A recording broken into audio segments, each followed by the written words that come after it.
So I guess how do you sum up that start for yourself today? Obviously, career high innings and pitches. There was a little bit of frustration, as Jason Greeley often says.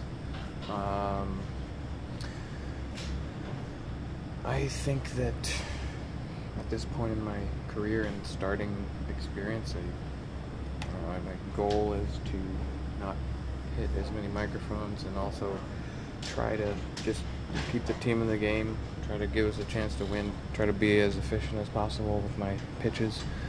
And I tried my best to do that. There were a couple things that I need to make adjustments on, like my cutter, for example, on the hit with Judge. I just haven't been finishing that very well, and I've been a little bit frustrated with that because last year it was one of my go-to pitches, and luckily the curveball and the changeup most of the time has been going for me this year. But it's one of those ones where, obviously, as hot of a hitter as he is, you got to really make sure you make the effort to make that adjustment. So I was happy with a few of the things. I'm happy with, a couple of things, including Hazel wearing A's colors today. I just need to make my goal to learn as much as I can from each opportunity to pitch. I don't know, with all these guys coming back, I don't know how many more opportunities I'll have to start, but there are things that will translate over into the bullpen as well for me too, and there are things that I can kind of retain if I continue to start.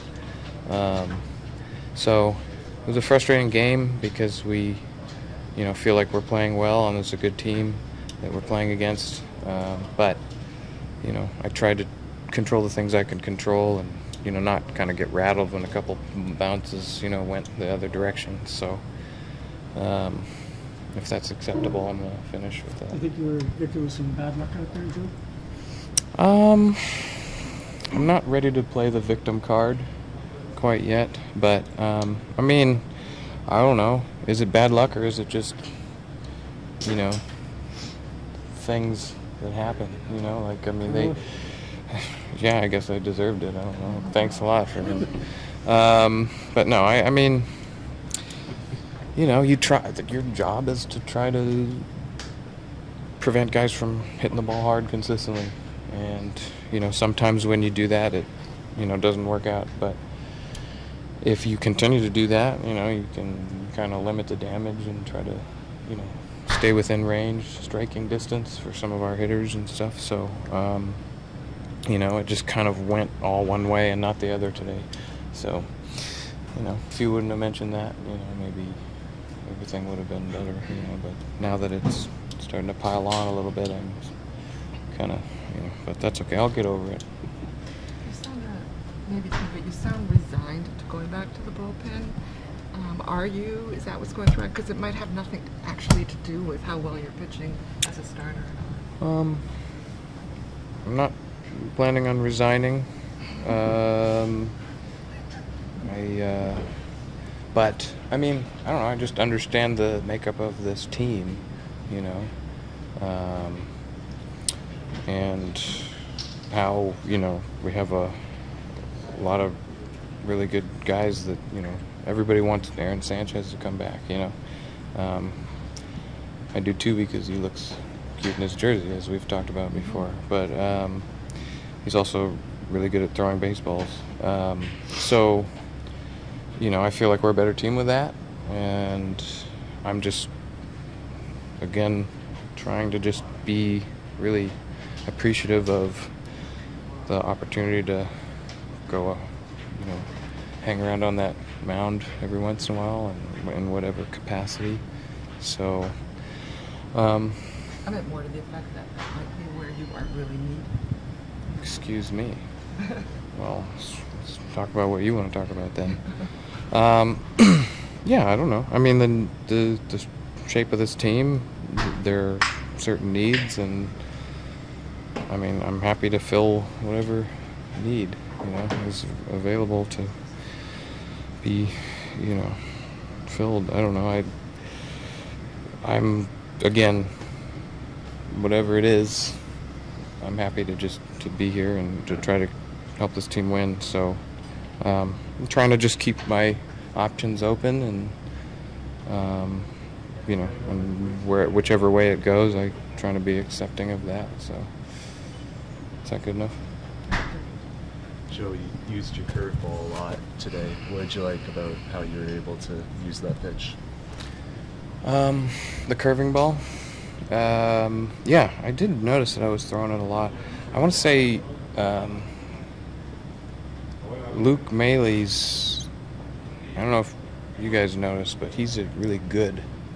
And it's really, I've enjoyed throwing to any of the catchers that we've had here over the last 2 years or so. But he's really in control of the game, really smart. Just like you don't really worry about it, I thought that only guys like Russell Martin were like that, but he's a guy that just you can tell just the look in his face is like I'm thinking with you, and I'm like I got you, and I'm kind of like on it. And so it's really a luxury to have somebody like that.